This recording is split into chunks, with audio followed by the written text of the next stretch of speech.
Meanwhile, 20 years after the US and its allies invaded Iraq, the US Congress now wants its war powers back.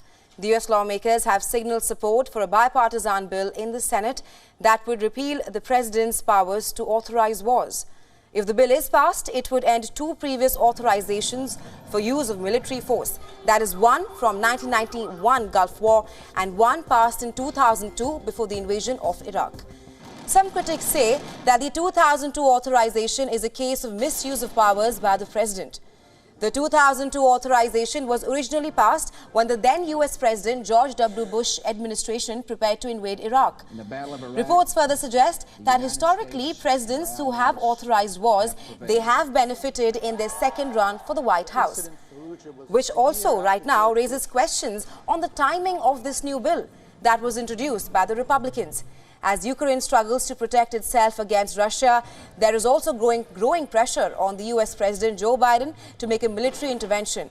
Now, once his war authorization powers are taken away from him, Biden will have to seek the approval from Congress, something that is bound to hit roadblocks.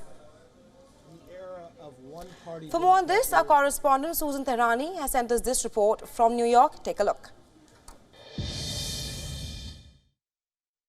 The story of presidential power in the United States has been one of consistent expansion, and that growth has only accelerated in the 21st century. Now, many in Congress want to claw it back. Lawmakers spearheaded an effort to repeal the decade-old authorization for the use of military force, also known as the AUMF, and already are eyeing other ways to rein in executive power. They argue that it's outdated and basically has given multiple presidents a power to overreach far beyond its original intent. Most Democrats and many Republicans have supported it, and the bill has bipartisan support in a Washington where something like this bipartisanship these days is very unlikely. The White House Office of Management and Budget says that President Biden is okay and supports repealing it. However, the question is, when does it end up on the president's desk? Susan Tehrani reporting from New York for WION World is One.